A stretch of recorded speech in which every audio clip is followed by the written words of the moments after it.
تھا، ذرا توجہ سے سننا، ایمان تازہ ہو جائے گا۔ میں بتانا چاہتا ہوں میرا نبی کتنی شان والا ہے۔ اس نے اپنے حبیب یمنی کو خط لکھا۔ حبیب یمنی ابو جہل کے بزنس پارٹنر بھی تھے اور اس کے ہم سبق ساتھی بھی تھے، بچپن کے دوست بھی تھے اس کے۔ اس نے خط لکھا کہ تم حکیم بھی ہو اور بڑے عقل مند بھی ہو، لیکن آؤ ایک بات ہے تم سے کرنی ہے، جیسے میرا خط تمہیں ملے فوراً چلے آنا مکے میں۔ یہ خط حبیب یمنی تک پہنچا، جیسے خط ان کے پاس پہنچا انہوں نے فوراً سفر شروع کیا، مکے کی سرحد پر آئے۔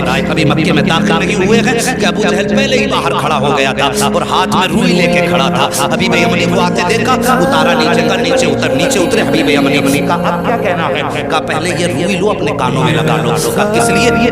کہا کہ محمد کی آواز تمہارے کانوں تک نہ پہنچ جائے۔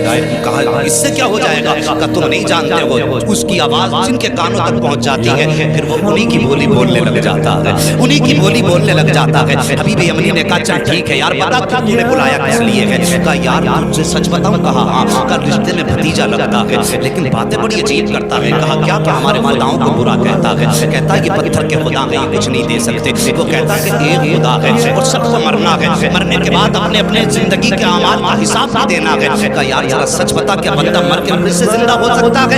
حبیب یمنی چونکہ پڑھے لکھے انسان تھے، کہنے لگے یار باتیں تو سچی کرتا ہے، جس نے جب کچھ نہ تھے تب پیدا کر دیا تو اگر وہ مارنے کے بعد بڑا بڑا زندہ کر دے تو کون سی بڑی بات ہے؟ کہا یار ذرا ساتھ چل۔ ہاتھ پکڑا ابو جہل نے حبیب یمنی کا، اپنے نبی کی شان ملاحظہ کرو، اپنے گھر میں لایا۔ اب حبیب یمنی کہتے بلایا کس لیے ہے تو نے؟ کہا یار میں نے تجھے اس لیے بلایا ہے ذرا اس کا علاج تو کر دے، تو حکیم ہے نبض پکڑ کے دیکھ لے، اس کا علاج کرنا ہے۔ حبیب یمنی کہتے ہیں ٹھیک ہے بلاؤ، میں ہاتھ پکڑ کے دیکھوں گا۔ اب ذرا توجہ سے سننا، یہ دشمن کی بولی ہے، سچ وہ ہوتا ہے جو سر چڑھ کے بولا کرتا ہے۔ اگر کوئی اعلیٰ حضرت کو گالی دے تو اس کے بکواس کرنے سے اعلیٰ حضرت کے رتبے کم نہیں ہو جاتے ہیں۔ مخالف اسی کے ہوتے ہیں جو حق پہ ہوا کرتا ہے، دشمن اسی کے ہوتے ہیں جو سچ پہ ہوا کرتا ہے، کبھی اہل خیرے کا کوئی مخالف نہیں ہوا کرتا ہے۔ ذرا توجہ سے سننا پیارے۔ ابو جہل نے کہا تھا کہ میں نے تجھے علاج کے لیے بلایا ہے۔ کہا ٹھیک ہے بلاؤ۔ کہا کیا کرے گا؟ کہا نبض پکڑ کے دیکھوں گا۔ ابو جہل کہنے لگا یار اگر تو نے نبض پکڑ لی تو بات ہی ختم ہو جائے گی۔ کہا کس لیے؟ کہا ہاتھ مت پکڑ لینا۔ کہا کیوں؟ کہا جو اس کے ہاتھ میں ہاتھ دے دیتا ہے پھر وہ بولی اس کی بولنے لگ جاتا ہے۔ کہا یہ کہنا کیا چاہتا ہے؟ تب ابو جہل نے کہا تھا یار سن بات سچی ہے لیکن ذرا دماغ میں اتار لینا۔ ایک دن میں گیا تھا محمد کے پاس، وہ میرے ہاتھ میں پتھر تھے، میں نے جا کے کہا تھا پتا میری مٹھی میں کیا ہے؟ تو انہوں نے میری طرف دیکھا اور دیکھنے کے بعد کہا اگر میں بتاؤں تو کیا کمال ہوگا، اگر یہ خود بتائیں جو تیری مٹھی میں تب کمال ہو جائے گا۔ کہا میں خوش ہو گیا، میں سوچنے لگا یار اب تو یہ پھنس گئے ہیں، میرے ہاتھ میں پتھر ہے اور پتھر بولا نہیں کرتے ہیں۔ کہا یہ سوچ کے میں نے کہا ٹھیک ہے انہی سے کہلوا دو۔ میرے نبی نے فرمایا کنکریو، اگر میرے نبی نے فرمایا جو تیری مٹھی میں ہے اگر میں بتاؤں گا تو کوئی کہے گا کسی نے بتا دیا ہوگا، آخر اس مٹھی میں رہنے والی چیز سے پوچھ کے ہم کون ہیں۔ جیسی اس نے کہا بہت خوش ہوا، کان کے قریب مٹھی لگائی، جیسی کان کے قریب لگائی تو پتھر کہہ رہے تھے لا الہ الا اللہ محمد الرسول اللہ۔ ابو جہل کہنے لگا او یار یہ ہاتھ کا کمال ہے، ہاتھ مت پکڑ لینا، اگر اس کا ہاتھ پکڑ لو تو بات ہی ختم ہو جاتی ہے، ہاتھ یہاں پکڑتا ہے رب کی رحمت پہ جا کے چھوڑ دیتا ہے۔ اللہ اکبر۔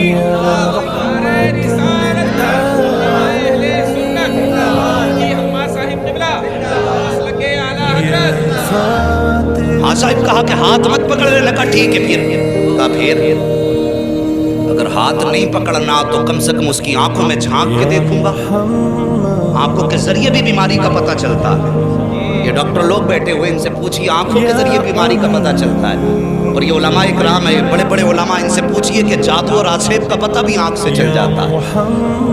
تو کہنے لگے ٹھیک ہے پھر آنکھ میں جھانک کے دیکھوں گا۔ کہا اس کی آنکھوں میں آنکھیں مت ڈال دینا۔ کہا کس لیے؟ کہا اگر آنکھ سے آنکھ ٹکرا گئی تو کام ہی ختم ہو جاتا ہے۔ یہ دشمن کہہ رہا کہ آنکھ میں آنکھ مت ڈال دینا۔ کہا پھر؟ کہا اگر آنکھ سے آنکھ ٹکرا گئی تو قصہ ہی ختم۔ کہا کیا ہو جاتا؟ کہا ایک بار بلال کی نظر پڑ گئی تھی محمد کے چہرے پہ، پورے مکے نے مارا، یہاں تک کہ جسم سے خون بہا، کھال جلائی، چربی پگھل کے جلی۔ میں نے کئی بار مار کے کہا تھا محمد کا دامن چھوڑ دے۔ کہنے لگا اس کی آنکھوں کا کمال یہ ہے کہ جب سے اس کی نظر محمد کی نظروں سے جا کے ٹکرائی ہے، دنیا کا ظلم ایک پلے میں، بلال کی ہمت ایک پلے میں، وہ دنیا چھوڑنے تیار ہے، محمد کو چھوڑنے تیار ہی نہیں ہوئی۔ بس آنکھیں بھی مت دیکھ لینا۔ کہا یار پھر بلایا کس لیے؟